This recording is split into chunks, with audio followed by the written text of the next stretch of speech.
Welcome to the Smart Connector, the podcast that helps entrepreneurs be the leader their ideal people love. Build your influence, wealth and success, attract others for all the right reasons, and become a smart connector, the architect of your amazing business and life.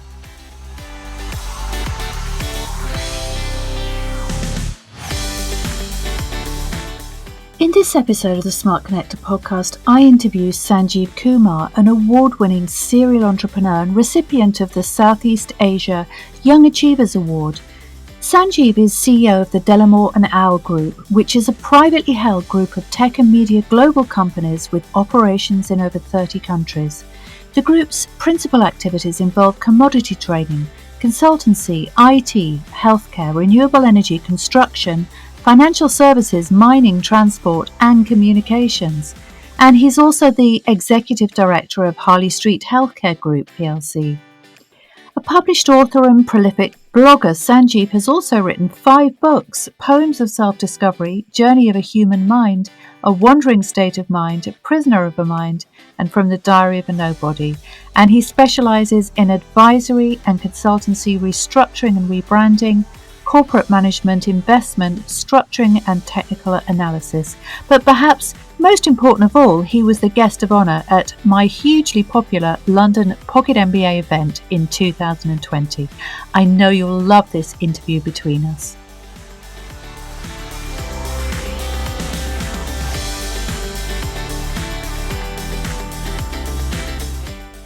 Welcome to the Smart Connector podcast. I have the most amazing guest for you today. It's Sanjeev Kumar. Welcome, Sanjeev. Thanks, Jane. Thanks for having me. And you know, it's ironic that we're actually recording this episode today because it was a whole year ago on this day that you were the guest of honour at my Pocket MBA Business Scale-Up event in London. And that was just such a great event. And I have such an amazing, wonderful memories of that dinner that you were the guest of honour at. And I know a lot of other people do as well. So it's very timely that we're recording today. Oh, wow. I didn't realize that. So that's last year, 11th of January, isn't it? 2020. It is, and you read a very, very moving poem, which I think really inspired and encouraged people. And we're going to get on to talking about your poetry later on, because as well as being a serial and very successful entrepreneur, you're also an author and a very prolific poet, aren't you, Sanjeev? Yeah, I think it helps me. I've realized that I think writing is probably my hobby. So I think writing really helps me. I think it helps me process. So when you're dealing with your matters related to business or living itself, I think, when you're writing and you're in that mindset, I think it really helps. So I will definitely encourage people to write whatever they want to write, whether it's poetry or anything else. Yes, I'm also a very keen writer myself, and I feel exactly the same way as you do, that I just find it very, very helpful in terms of just helping me make sense of the world and all the sort of confusing thoughts and feelings that come up for us as humans from day to day. Just putting something down on paper, it kind of sorts your brain, or that's the way it works for me anyway, and hopefully for you too. No, absolutely. I mean, that's why I started writing, and I never realized I'll end up writing 5 books and all of those things. So it Yeah. started as me just sharing it on social media and sharing it with friends and colleagues, and then they encouraged me to put it in a book format. So there you go. I Yes. think all of us have something to say because when we go through our own journey, whatever journey that we are on, we have our own experience. And I think it's just that we sometimes convince ourselves that, oh, well, I can't be an author or I don't have anything to write. But I think if we, as you were saying, if we just spend a bit more time with ourselves, then it becomes much easier. And you realize that, wow, there is a lot inside of me that I've been processing over a period of time. And if you start putting it to words, you're not just helping yourself. What you're writing ends up becoming as a reference for others also because they can relate to it. Yes. And I must say that I absolutely love your social media posts as well, Sanjeev. A lot of people with a very busy life and a lot of businesses to run, like you, would not necessarily take the time to post blogs or to post on Facebook. But I just wanted to say for any of our listeners that if you've Sanjeev on Facebook, you will get the benefit of the most incredible, inspiring, and also funny posts, because your posts often really make me laugh. I'm glad. I'm glad they're useful because it's all about sharing it, and you are just letting it out there. And if people can relate to it, and if it is useful, then I think it's a worthy cause, I would think. Yes, yes. And I just wanted to also make reference to the time that we met before the Pocket MBA, because we were at the Verve Rally charity ball the first time we met, weren't we, Sanjeev? Right, right, right. Yeah, Yeah, yeah. and that was also a very, very beautiful and memorable event. And it's a shame, isn't it, that we aren't able to get together and have those incredible fundraising gatherings really now. But anyway, life as we know it will get back to normal at some point, won't it? And we were talking about that before the podcast started. As you said it, I think what has happened is, and I think this is a test of people's mental strength, and also people's Yes, ability to adapt, and people's ability to navigate their own way through this whole landscape. So I think some people are struggling, and they're rightly struggling, but also they probably have a different expectation, right? They have this high expectation that, we should go back to normal. We should have all what we've been doing. I really don't know what will happen to the society, because I think when you're going through the change, you don't realize it, that you're changing, your approach is changing, your mindset is changing. But I think people are changing. All of us are changing. And when we'll come out of this on the other side, I think we will reflect back and we'll realize that, oh, okay, this has changed us. So we'll see. Our priorities, I mean, at least as far as I'm concerned, my priorities are changing for sure. And people I talk to, I can see that their priorities are also changing, and their perspective is somewhat different to what it was at least a year ago. So let's see what happens. I mean, I think, as we were discussing, by the end of this year we should be in a much better place. I refrain myself from calling it back to normal, because I don't know what that normal will be, because we will go through a behavioral change anyways. That's the way it works. I think we will need to learn to adapt. It's a test of resilience also, I think. It's a test of your mental strength, it's a test of your resilience, it's a test of your adaptability. So I'm taking that as more of an experiment. Can I adapt? Am I resilient? Do I have the mental strength to cope with all of that? Because it's been a struggle for businesses, right? many. Yeah, nobody was prepared for it. No, that's right. And of course, some businesses have actually seen their sales boom over lockdown. Of course, particularly the ones who were already positioned to sell their products or services online, and others have really and quite understandably struggled. And as you said, nobody could have foreseen this, but it is what it is. And I was interested to hear your comment about people's priorities changing, Sanjeev. And I'm just out of interest, how do you feel that your priorities have changed over this time? That's a question that I'm still asking myself. I think when we are out of this, I'll probably be able to give you a better answer. But for the time being, I think I'm just in that reflection mode where in the eye of the storm. Let's put it that way. When you're going through that change, it's very difficult to pinpoint and identify that, look, these are the priorities that have changed. But the changes are definitely happening. That I can testify. But what I am realizing, that, look, at the end of it, you know health is wealth is no longer a cliche thing to say, right? It's no longer a cliche thing to say. And if you don't have health, nothing really matters. It just doesn't matter. And it's No. not just about your health anymore, and that's the realization. The realization is not just about your health, it's also about the health of your neighbor, it's also about the health of the person you meet on the street. Because if Yeah. they're infected, it doesn't matter how healthy you are and how good you are in terms of taking care of yourself, if they are not well and if they're infected, you run a high risk of getting infected. So what I take out of it is there is a collective, and we need to understand that if somebody is in the collective is not doing great, eventually it will have an impact on you. Mm. That's a very practical realization that we need to understand that there is a society, there is a collective, and it's not just about, well, I am all right, so who cares? No, but even if you're all right, and if the other person is not all right, eventually that may have an impact on us.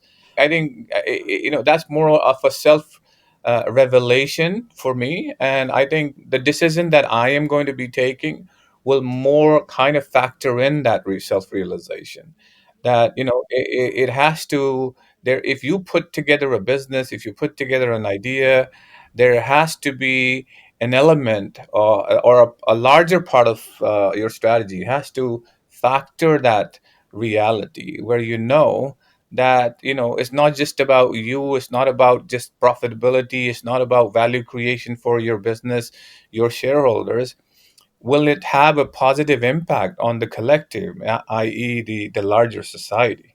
So I think that is probably what I would say is changing for me, and that's where I feel that maybe going forward, that will become pretty much the core of my strategy and how I will probably try to put my business together in terms of the focus or repositioning. Well, fascinating. And I look forward to talking some more about that, Sanjeev. Let's go back to the beginning because you have such an interesting history and background that I'd love to share with our listeners. So, Sanjeev, where did you grow up, first of all? Born in India, in a tier two city, and I've been always fascinated with space and stars and all of that. My parents had different idea, but bless them, I mean, both my parents, I lost them. But they never interfered in what I wanted to do. So I got sponsored to study when I was around 17, as 16 going on 17, to study in the US. I don't know, I won't use the word dream, but I was really very curious and very passionate about understanding the universe, understanding the stars, understanding how nature works, etc. So that's where I went. I went to the US as a teenager, and it was a big reality check because you are on your own, really. I Yeah. mean, every decision you make, you're responsible for it. There is no mom and dad, or a brother, or a family member, or a friend. It's like a restart. So you have made that decision. And I remember crying in the dorm. I thought, the hell have I done to myself, really? But then I realized, I realized that, look, I'm not 17 yet, and I need to give that time to myself. That I've made that decision. I'm here, and I need to make it count. It was a pretty much a new start for me. You need to network. You just can't feel bad about yourself all the time. So you go out there, you meet people, you try to understand new culture, new people, and you find a way to a common theme, and that's where you learn, okay, we are all at the end of it, we are all human beings. So that common theme helps you kind of connect with people, and you build your network, you build your friendship. Then that's how the journey started for me. I wanted to pursue science, but I lost my sponsorship. And when I lost my sponsorship, I was pretty gutted. I just thought this is the end of the journey for me. And then I didn't want to go back because, I would disappoint my parents. So I thought, what, let me see what else can I do. So I managed to find a sponsorship to study finance. And after, finishing my finance, I got a job at a Wall Street firm, and we were doing a lot of structured products, more of the proprietary investment also for the Wall Street firm. It was in a pretty sizable financial firm on Wall Street. That's how my journey started. So, we were doing a lot of financial innovation. A lot of the time, we didn't really know. I mean, if you're a scientist, you have a lab where you can test your innovation and see if it works. But in the financial world, if you're bringing in new products, if your bank wants you to come up with new products that you can sell later on, you really don't have a lab per se. So you conceive an idea, you put together the ecosystem around it, the infrastructure around it, and you go with it to the market. And to our surprise, whatever products that we came up with and we launched in the market, it was very well received in the market. But there were also risk attached to it. And in 2007, 2008, a lot of people realized that okay, some of the products were different types of product. But also, the issue is the greed sometimes can create underlying problems.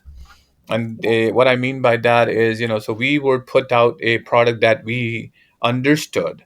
Then you get a second layer of innovation, which is pretty risky innovation that you don't understand. And that's where I started to struggle at Wall Street. I realized that, the second layer of innovation that's coming on top of our innovation is really very, very risky. There is not a lot of thinking done on it. There is not a lot of understanding of how the product will work. So I was struggling with it. I just didn't understand how all of this will play out. And while I was in all of this, we had a September 11 incident. So I was thinking, wow, this is Oh, probably a wake up call for me. And I lost a few I mean, I won't call them close friends, but at least two people I knew very well. And you'd think, wow, this is the world where nothing is guaranteed. So, wow. that was, I would say, that kind of put me in a situation, crossroad. I had this problem. I mean, if you ask me to give me a choice, I struggle to make that choice. What I do is I just find something that I can live with. So, I decided, okay, I don't know which path is the right path for me. So I just created a path for myself. And I thought, you know what? The best thing probably for me is to create a path and not waste my time trying to pick one. If I go 10 miles on it, doesn't matter. If I manage to go 100 mile on it, it doesn't matter. People told me, look, you are still in your 20s, shouldn't be doing it. You don't take that type of risk. I decided to take over a company called Delamore Asset Management. It was an asset management arm of and located in the Caribbean. And the company started in the US in Delaware as a dairy company. It was called Delamore Dairy. So if you Google it, it's been around since 1940s, 50s, and they got into the asset management business. And from that, they grew into a bigger business, but that also got them into trouble because, they got hit by the Argentinian crisis, they got hit by the Russian crisis, they got hit by the Asian crisis before that. So all of that kind of put them in a very, very, very complex position. So I took over that company. The company had at that time around 120 million dollar worth of toxic debt. And so I took over the company. It was a challenge. I thought, well, I could survive without making money for a few years. And that was a big challenge. That was a serious challenge because then, your world before that is, in a sitting in a skyscraper, nice glassy building, you're well looked after and all of those things, right? And you push yourself because it's your decision. So you push yourself in a place which is very, very foreign, which is very alien in a way. And then you have to work with people, you have to understand businesses. It was a very different environment. So, it took me a while to first understand the business. It was all trial and error. So I decided that I will convert the company, transform the company from a financial firm to more of a corporate company, a holding corporate. So we transformed it into a corporate, but we still had that private equity mindset that we will keep it as a private equity. It's easier for me to say this now, but there were a number of times where I just thought this will never work for me. This will just not work. And you try, 10 things and nine and a half of them don't work. And the half thing is still sticking on the wall. And that is pretty much giving you the hope to just carry on. That's very lonely place also because you question yourself, you question your knowledge, you question your learning, you question your training. You think, wow, I went to all of these fancy universities. I seem to be I was told I was a smart person. I was paid a good amount of money as a compensation to work for a big bank. When I have to do this on my own, I'm just not capable, as look like. So you find yourself getting sucked in the black hole. But Yes. and whatever you try doesn't work. I mean, that's the reality of it. But somehow things start to work, because you are doing you are trying. You go to bed, still give yourself that hope that, okay, never mind, I failed today, I'm going to try tomorrow. And that's the real startup of life. I think being born in India kind of gave me that strength, where, okay, you need to have that startup mindset, that, okay, maybe whatever you try will fail, but never mind, you try again and you try again. So, a lot of what I write in the poetry or my books, etc., is mostly my own experience and learning from people, really. So that's more or less my background. And then the businesses started to kind of work, and you get a bit superstitious. You don't do analysis, because the more analysis you do, the more problem you create for yourself, the more misery you create for yourself. And it's good for people to have a belief system. So some people can go to a church and pray and say, God help me, and some people can leave it to the fate. But when you don't have any of these things, wow, that can be very, very miserable situation. You want to control the outcome. You want to control the outcome very badly, but you also know your logic is telling you you cannot control the outcome. What you can only control is the effort that you're putting in. And you Yeah. don't even know if the effort that you're putting is the right effort. So you're putting in all your effort, everything, and at the end of it, nothing comes out. So you get pretty badly disappointed. And miserable is probably the best and a nice way to sugarcoat it. So that's why I have a lot of sympathy for a lot of entrepreneurs, because, and I think that's what the poetry. I think the poetry was entrepreneur, about entrepreneurs, because it comes from my own journey. It really comes from my own journey. And to add to that, maybe we are diverting a little bit, but when I see people on social media posting about how successful they've become, etc., etc., you just look at them and because of your own journey, you're not successful. You're pretending to be successful. Mm. And they're digging themselves in a big black hole. And some of them, I've seen some of them approach me, can you help me with money, can you help me with that? And I don't want to judge them, but I think the whole notion of pretending to be successful, where you're posting pictures of you hanging out in a five-star hotel or enjoying your five-star holiday. Yes, you are probably trying to sell yourself as a successful entrepreneur, but you're also jeopardizing your future. Yeah. And that's very, very risky. And I hope people, if somebody wants to use this as conversation as a reference, I would really like people to rethink that approach, because that's a very bad approach, because I've seen people badly spiral down in a spiral of depression, hating the world, blaming the world, but not their own choices, but not their own decision. But you will see the next day they will go on social media and post the same thing again, as if they are hyper successful people, which they are not. And that's the problem. Yeah, it's interesting that you talk about that because I also think that in a way you're doing a disservice to other people by only presenting that, if you like, they call it the shiny Instagrammable version of your life. So even if it's edited highlights, it doesn't necessarily endear you to other people. I think that's one of the things that you were saying. It's far better to be transparent and authentic and just show your ups and downs and just be humble.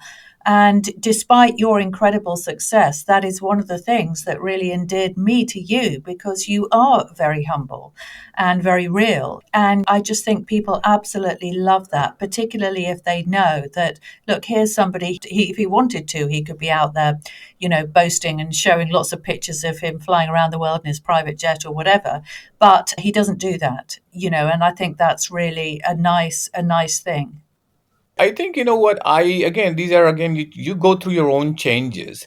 I think it's important. I think, take that as an obligation to be very open and transparent with myself and people, Yeah. because when you go through your own pain, you want to save other people from going through that pain. It's not that you say, "Oh, well, I've gone through that pain, so you better go through that pain and I will laugh at you." No, that's not the reality of it. If you're a genuine human being, and if you have genuinely gone through a lot of struggle in life, you become a different person. Yeah. By going through that process, what comes out of that process is a completely different person. You know that it's your own obligation to make sure you're always, are open and transparent to yourself. And because you're open and transparent to yourself, you will mostly and always try to be open and transparent with other people, because you don't want to say something that people will buy into what you're saying, and then you will let them down. Because if you have a kind of an ability to influence somebody's decision, that's a very big obligation as far as I am concerned. So I feel that if somebody will end up listening to me, if what I'm saying will mislead them, I don't want to be that person. No. And people do listen to you, Sanjeev, because you are a leader of a group of very successful companies and you have a very interesting background and track records. And you also have a presence on social media and a brand and so on in your own right. So people will listen to you. They will listen to you a lot more than they listen to some others. So I understand that you take that responsibility very seriously. I appreciate that. For me, I use social media is just to also kind of share that, look, that's what it is. That's how I think. And I disagree with my own opinion. Maybe a year from today, I will. And I sometimes do that. And that's why I always question my own opinion, because I just don't think we should be the type of people where we think what we know is the absolute truth, because it isn't. Because you could be coming from from a less informed place, and as you inform yourself more, you should change. Your opinion should change. Your view of the world should change. But if you don't, it means you're not learning. It means you're not evolving. You're not investing in yourself, to be honest. And I feel that's how I feel the social media should be used, where people can share their experience, share their journey. And if someone wants to use that as a reference, whether it's as an entrepreneur, whether it's just as a human being, whether it's just as a friend, whether it's just as a view on the larger, bigger picture, I try to use that social media as my way of saying, look, this is what I want to share. And it's up to people. I mean, if it is useful for somebody, fantastic. If it is not useful to anybody, it's also pretty okay with me. Mm. That's right. Well, Sanjeev, could we just go back to Delamore? Some of our listeners are not going to be financially inclined, so they won't necessarily understand concepts of restructuring, private equity, corporate finance, capital markets, asset management, all of those things. They tend to be quite opaque for people that are not necessarily in that environment. So, how would you explain the evolution of Delamore to somebody who isn't necessarily from a financial background, and where is Delamore actually today? So what was the journey, and where are you now? Yeah, sure. We started out as I was saying, it's an interesting journey of the company. So the journey was, it was a dairy company, Delamore Dairy, and somehow they decided to become Delamore Asset Management, a financial firm, mostly focusing on commodity trade and sugar transactions and all of that in the Caribbean, and then became an asset management firm with insurance companies, etc. And when I got involved and I took over the company, when we were going through the transformation, what I really didn't have a strategy per se, that or a vision that this is what it will become of the company. I really didn't have a vision. I just thought, okay, let's just see what best I can do. And I think necessity becomes the mother of invention, right? Yes. It's a very complex journey. So today the company is not a per se a financial firm. So we have a food and beverage business separate, which is called Delamore Food and Beverage. We have a healthcare business that you also know about. So we are also expanding our healthcare business. We have gone into tech side of the things also. So we have an AI business, machine learning, cybersecurity, fintech business, also medtech business, also. I think the strategy comes from your need to continue to survive, to continue to be relevant. And I think, I've learned this from nature. I mean, nature has millions of species. Nature didn't stop with one life form and said, you know what, I should just celebrate. I've already created 10 different life forms. Nature carries on. And because of what nature did, nature has managed to create out of its experiment a human being. I mean, that resonates a lot with me. So I think, any business will eventually die because that's the way it goes. I mean, and also that's the history. So the only way to stay relevant is to make sure you keep looking ahead, you keep adapting, you are resilient, you can change, you can evolve. You might have seen a lot of business start from a something, and they become, over their lifetime, they become a completely transformed business. Yes. So that's what we are undergoing. We are completely a transformed business. I never thought that we will have a food and beverage structure, a separate company. We will have a healthcare separate company. We will have a tech separate company. We will have a fintech separate company, medtech separate company. So it's in a way you're just looking to stay relevant. You're forward looking. You're making sure that you have diversified enough. Going back to the nature example, that if one of the businesses fails, at least you have others that can survive. So nature is probably picking, probably way ahead of us.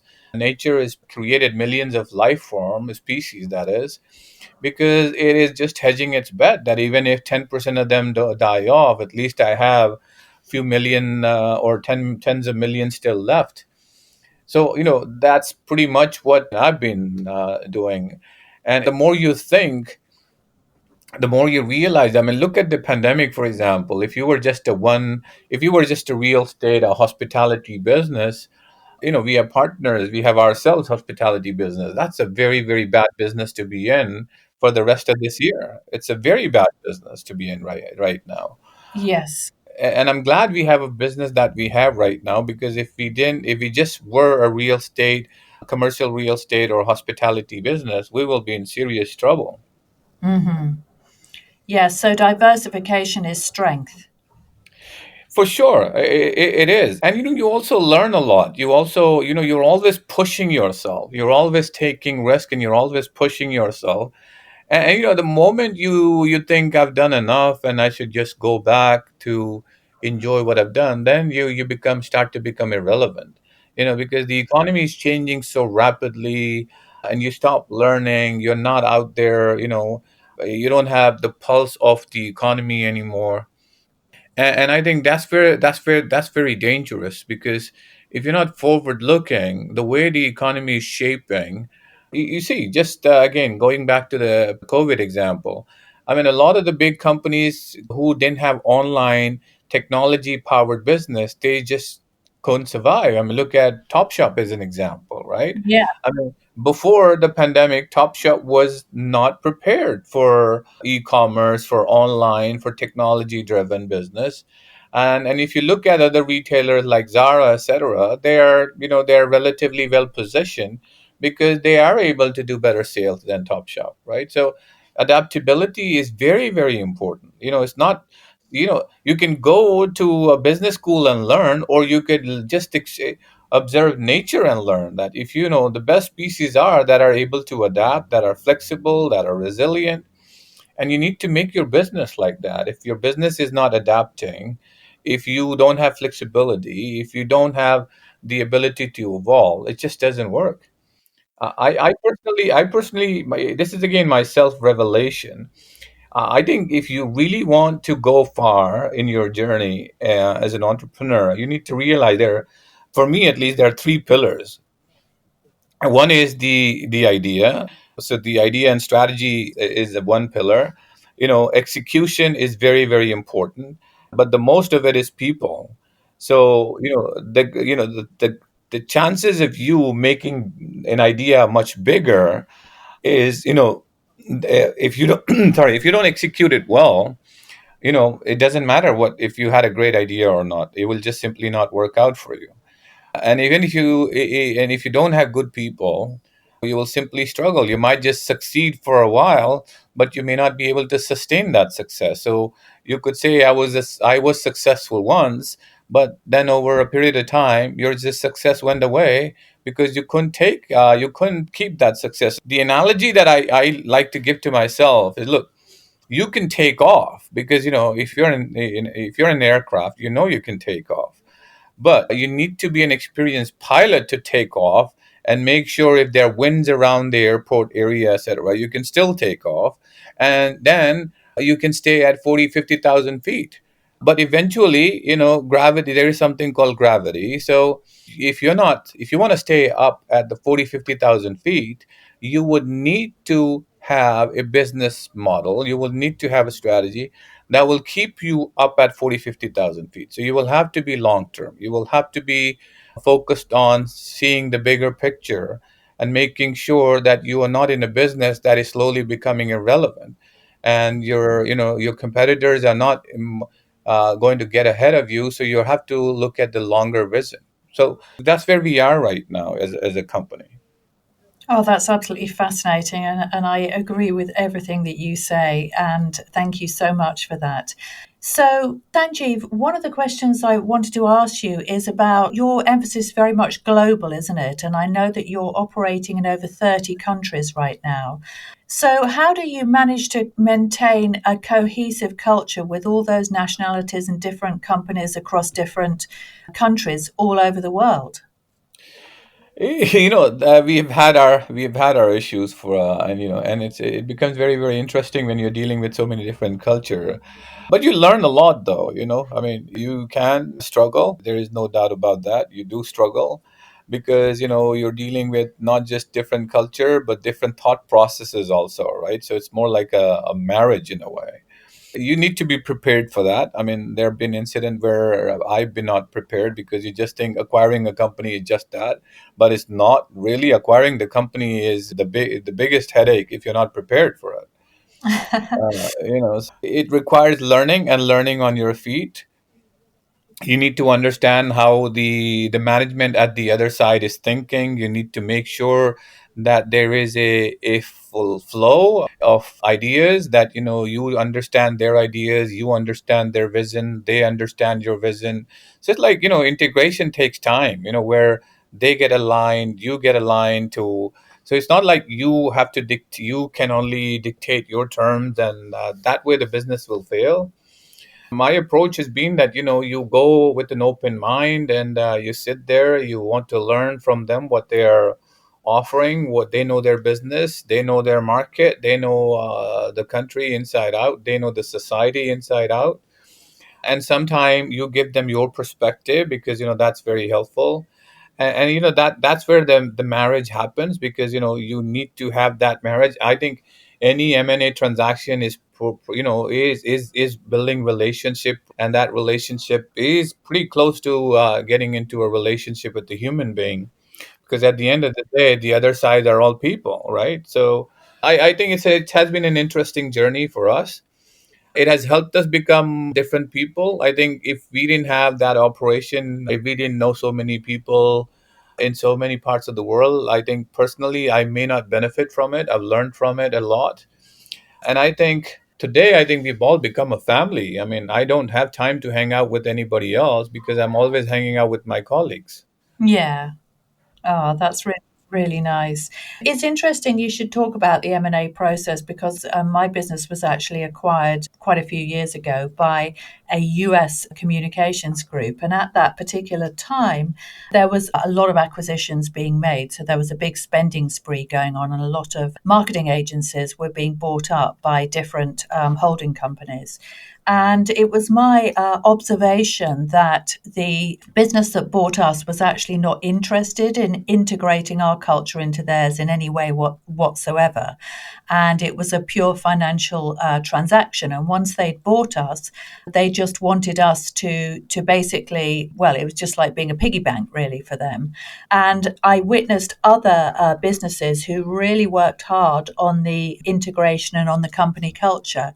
And interestingly enough, over time, those were the ones that succeeded.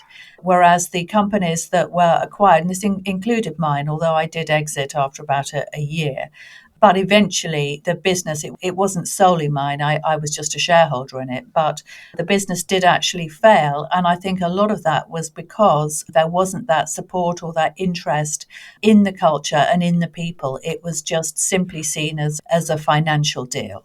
So what you say definitely resonates with me there, Sanjeev.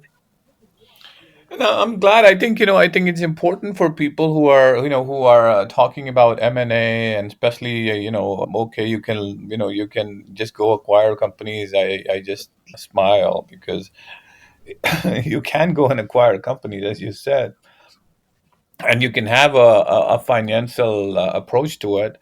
But most of it, majority of it, end up paying a big price for it because that investment doesn't work out. That's right. So, can we just talk about your other activities as well, Sanjeev? Because you've got Imagination at Work and Nine Visions. So, can you just tell us a little bit about those organizations and why you founded them and what they do? Imagination at work is something that I had an idea, and I thought, what, won't it be nice if you pay people to imagine something? I thought, well, I mean, initially I will have to fund it because no investor in their right mind will fund all of these things because they'll say it's socialism. Why would I fund people to imagine something? The way I thought is, you have a younger generation that is very, very angry, right? You have teenagers who are very angry. I don't know, for whatever reason, maybe the society, maybe the family situation. So I thought, why don't we encourage these younger generation to, they're good at video games, they're good at whatever they do. Why don't we encourage them to come up with some fancy story, come up with the idea of a video game, come up with a new concept for something. Mm. And why don't we look at those things and use that as a content, and we pay them a little bit, or we take care of them, in some way. We gift them a video game, or we gift them a laptop, or we buy them something. So that's how the idea came, and we realized that there are a lot of young people who have very, very good ideas. It's pretty much imagination at work is an idea incubation in a way. You just unleash your idea. I mean, I wish I could dedicate a lot more of my money in it. I'm hoping that I can do that in the next few years, because I think it's a brilliant idea. I think it's what the young generation probably needs also, because you put them in a safe place, and all you want them to do is, okay, just imagine whatever comes to your head and just share it with us. Put it on a piece of paper, or do a video recording of it, and share it with us, and let's have a look at it.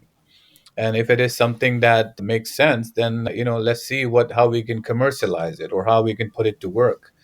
So imagination at work is pretty much that. So now, part of my book sales, etc., I do commit some of it to imagination at work.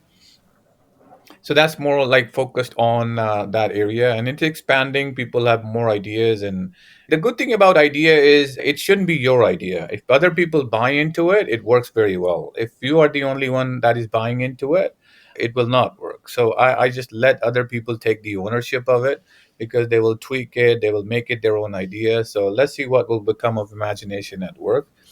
Nine Vision is more of a technology company. So Nine Vision is a company that has been around for about 12, 13 years. It's before, we had High Five, before Facebook, we had MySpace and all of those companies. So what we did is we wanted to understand the society, we wanted to understand human behavior. So the social media will give us the chance to see, to understand what people like, what people share.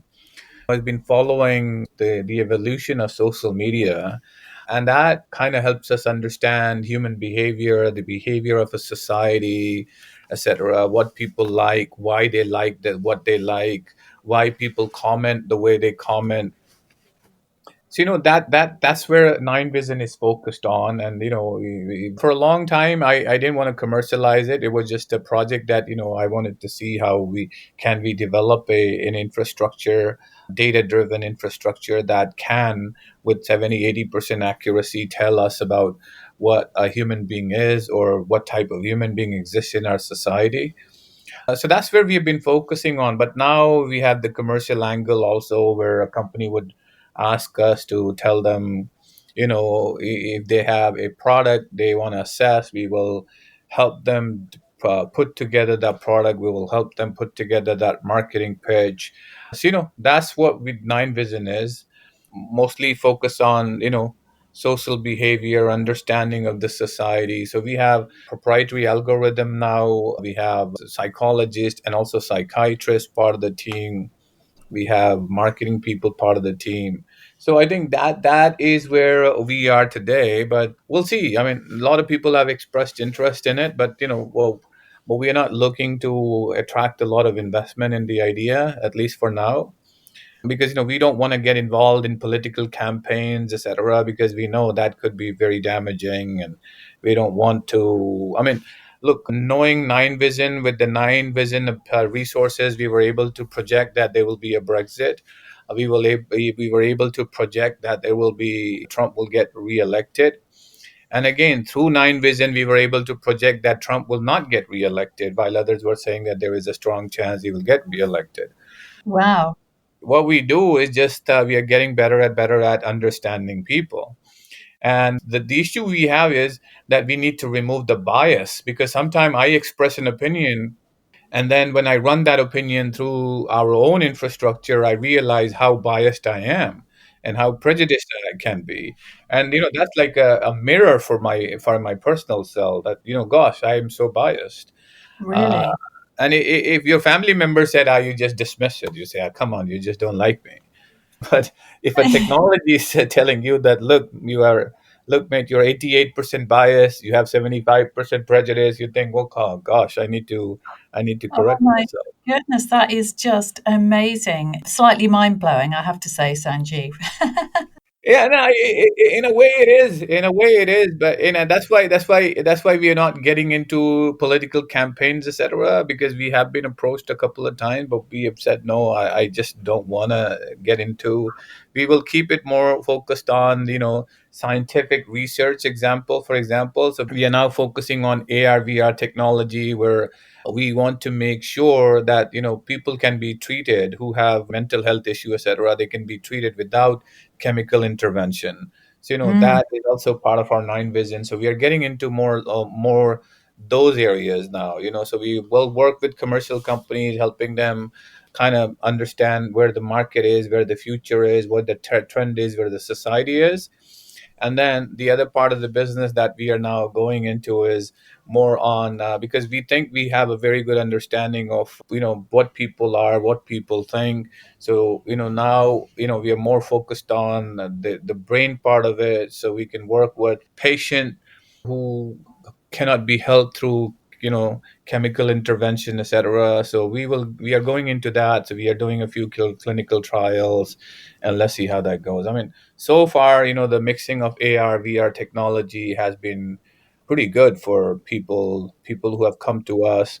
These are veterans, who were in Iraq, who were in Afghanistan, who've seen battles, and they were mentally all over the place. And we took them over on our cost.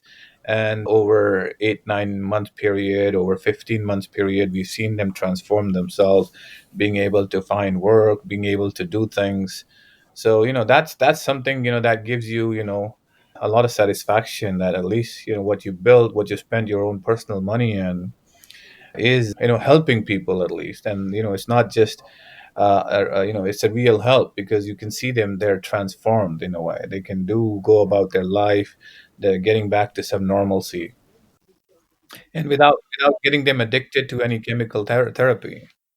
Oh, that is just so amazing. That's just such wonderful work. Congratulations, Sanjeev. A- What amazing initiative. Thank you. And that's why we are not keeping a website for it. We have not kept any website because I think this should be kept away from website type of thing. It just should be allowed to have its own breathing space.